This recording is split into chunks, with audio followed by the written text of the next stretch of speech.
يا أيها الذين آمنوا كتب عليكم الصيام كما كتب على الذين من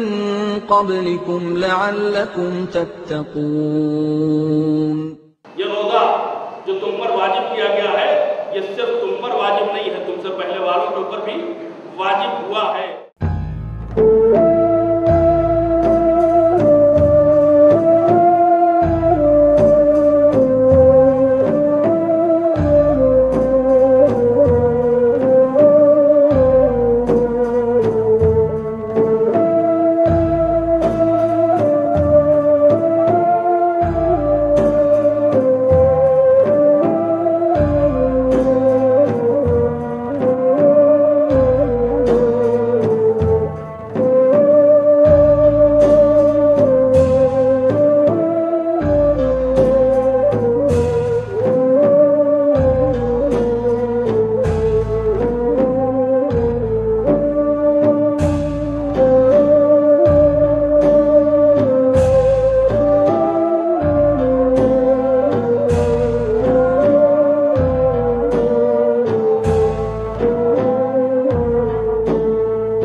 ایک دفعہ پھر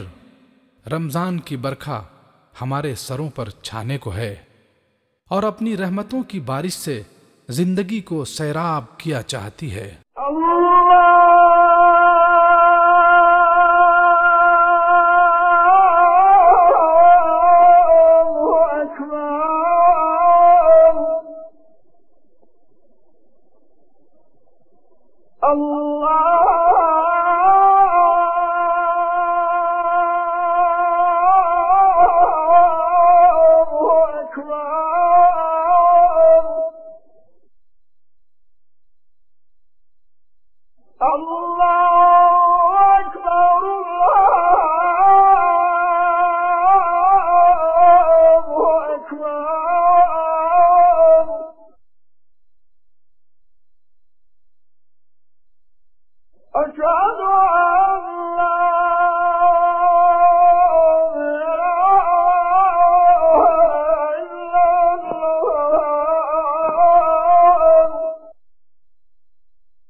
رمضان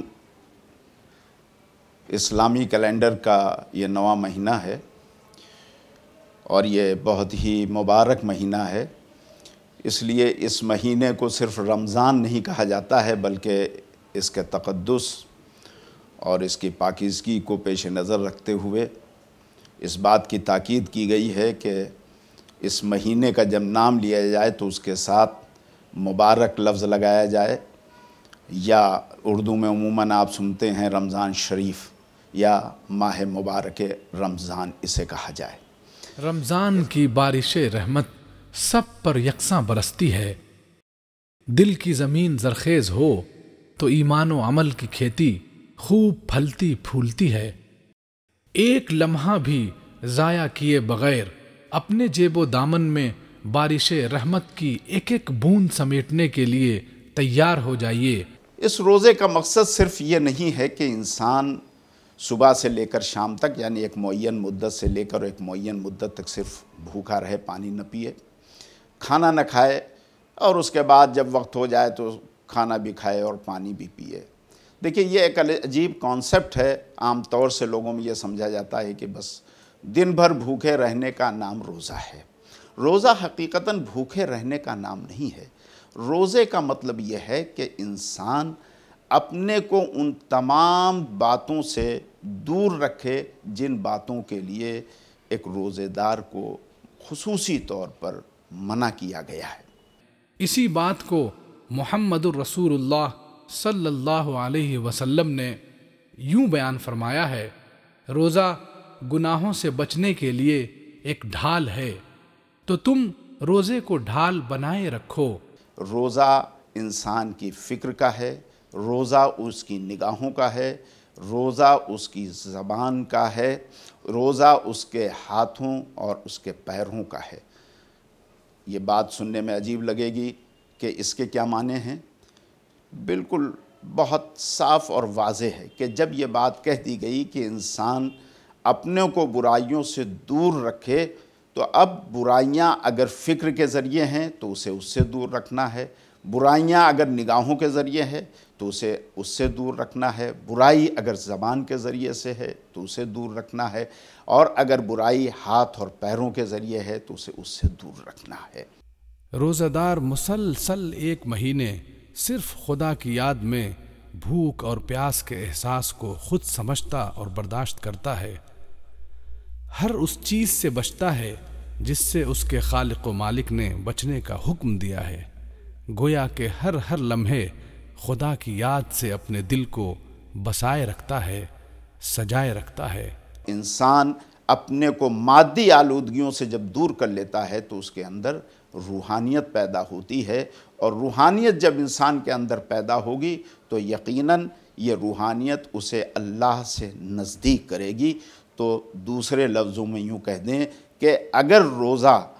پابندیوں کے ساتھ رکھا جائے تو اللہ سے قربت کا ایک ذریعہ بن جاتا ہے، اور اللہ سے جب انسان کو قربت ہوتی ہے تو پھر اس کے نفس کی پاکیزگی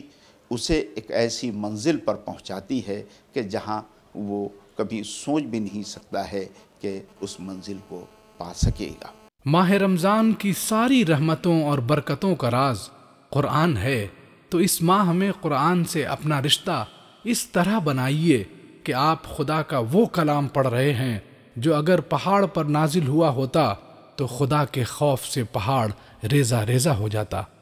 قرآن کا خود اپنا بیان ہے کہ جب ایمان والے اس کو پڑھتے یا سنتے ہیں تو ان کے دل کانپ اٹھتے ہیں اور ان کی آنکھوں سے آنسو رواں ہوتے ہیں. اعوذ باللہ من الشیطان الرجیم. بسم اللہ الرحمن الرحیم. الف لام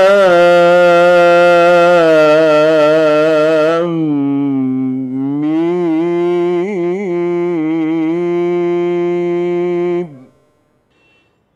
احسب الناس ان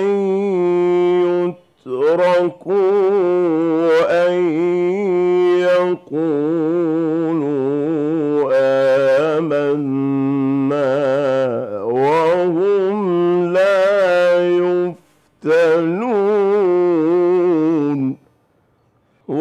وَلَقَدْ فَتَنَّا الَّذِينَ مِن قَبْلِهِمْ فَلَيَعْلَمَنَّ اللَّهُ الَّذِينَ صَدَقُوا وَلَيَعْلَمَنَّ الْكَاذِبِينَ أَمْ حَسِبَ الَّذِينَ يَعْمَلُونَ السَّيِّئَاتِ أَن يَسْبِقُونَا سَاءَ مَا يَحْكُمُونَ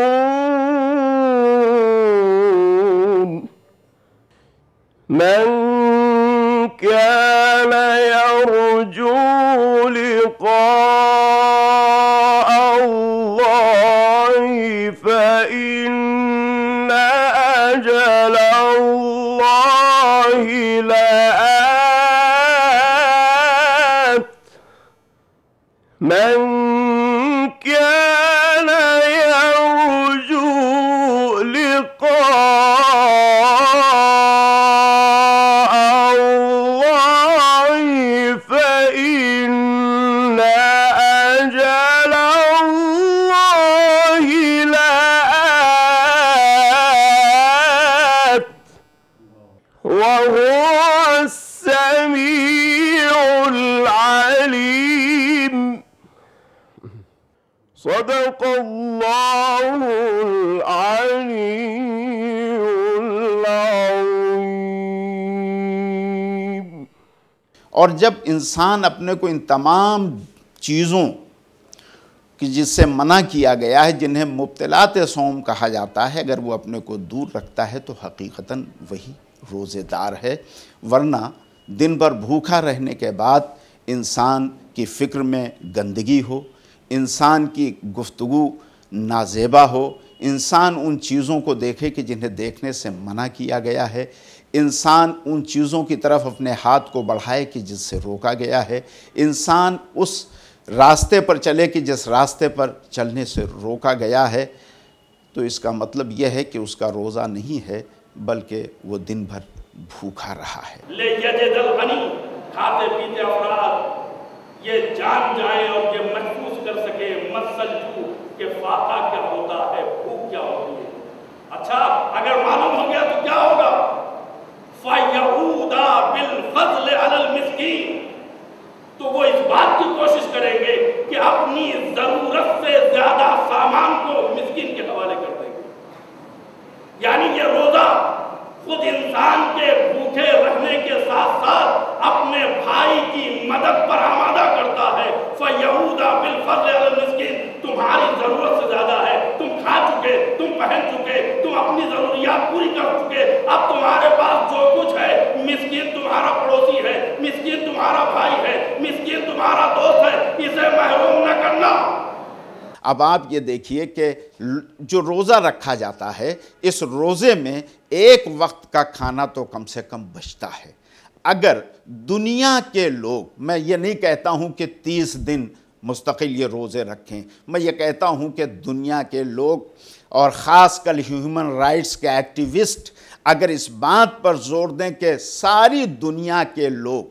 جو انسانیت کی قدریں کرتے ہیں، جنہیں دوسروں کا درد ہے، جو دوسروں کو بھوکا بلکتا اور تڑپتا نہیں دیکھ سکتے ہیں، اگر ایک دن یہ طے کر لیں ساری دنیا کے لوگ کہ ایک وقت ایک دن ہم روزہ رکھ کر اور اس 2 وقت کا جو کھانا ہے ان تمام لوگوں تک ہم پہنچا دیں کہ جن تک ایک وقت کا بھی لقمہ جرتا نہیں ہے یا جنہیں مہیا نہیں ہو پاتا ہے یا میسر نہیں ہو پاتا ہے، تو میرا یہ خیال ہے کہ یہ ایک بہت بڑا مسئلہ دنیا کا آسانی سے حل ہو سکتا ہے۔ ایک طرف انسان اپنے جسمانی صحت کی طرف توجہ دے لے گا کہ دن بھر اگر وہ بھوکا رہتا ہے اور فاقے سے رہتا ہے تو اس کا سسٹم بھی بہتر ہو جائے گا، اور دوسری طرف وہ بھوکی دنیا جو تڑپ رہی ہے اس کے لیے کم سے کم 2 یا 3 وقت کا منیمم کھانا مہیا ہو جائے گا۔ تو رمضان کا ایک سب سے بڑا پیغام جو عالم انسانیت کے لیے ہے وہ یہ ہے کہ آپ اپنی لذات کو ترک کر کے اس طرف نظر کر لیجئے کہ جو زندگی کی ان سہولیات سے بالکل دور ہیں اور جنہیں مہیا نہیں ہو رہی ہے۔ ماہ رمضان کی رحمت و برکت کا راز، اس کی اہمیت و فضیلت کا راز یہ ہے کہ اس کائنات کے بادشاہ نے اپنی سب سے بڑی نعمت اور اپنا سب سے بڑا خزانہ آخری کتاب ہدایت قرآن کی شکل میں ہمیں عطا کیا۔ اس کتاب کی عظمت و مرتبت کا اندازہ آپ اس سے لگا سکتے ہیں کہ جس رات یہ کتاب اتری وہ رات 1000 مہینوں سے بہتر قرار پائی، جس نبی پر اتری وہ تمام نبیوں کا سردار قرار پایا، جس امت کے حصے میں آئی وہ خیر امت کہلائی، اور جس مہینے میں اتری وہ مہینہ تمام مہینوں میں افضل ٹھہرا۔ تو یہ شب قدر ہمارے لیے بہت بڑی اللہ کی طرف سے تحفہ ہے، نعمت ہے، عطیہ ہے، اسے فراموش نہ کریے گا۔ یہاں بھی آپ رہیں، یہاں بھی اعمال ہوتے ہیں، سحری کا انتظام ہوتا ہے الحمدللہ، اور ہر جگہ اعمال ہوتے ہیں، مگر آپ کوشش کریں کہ اعمال میں شرکت کریں، نمازیں قضاء عمری پڑھیں، اپنی نہیں ہے تو اپنے والدین کی پڑھیں، اس دن قرآن کی تلاوت کریں، دعاؤں پڑھیں، زیادہ سے زیادہ ہم اپنے آپ کو عبادت میں رکھیں، اس لیے کہ قرآن کا نزول ہو رہا ہے دن، شب قدر کو فراموش نہ کیجیے گا۔ تمام عالم اسلام کو میں عید کی مبارکباد پیش کرتا ہوں، لیکن اس کے ساتھ ساتھ یہ عرض کروں گا کہ یہ عید 30 دن روزوں اور اپنے کو تمام برائیوں سے دور رکھنے کا پروردگار عالم کی طرف سے ایک انعام ہے، لہٰذا عید کی خوشی میں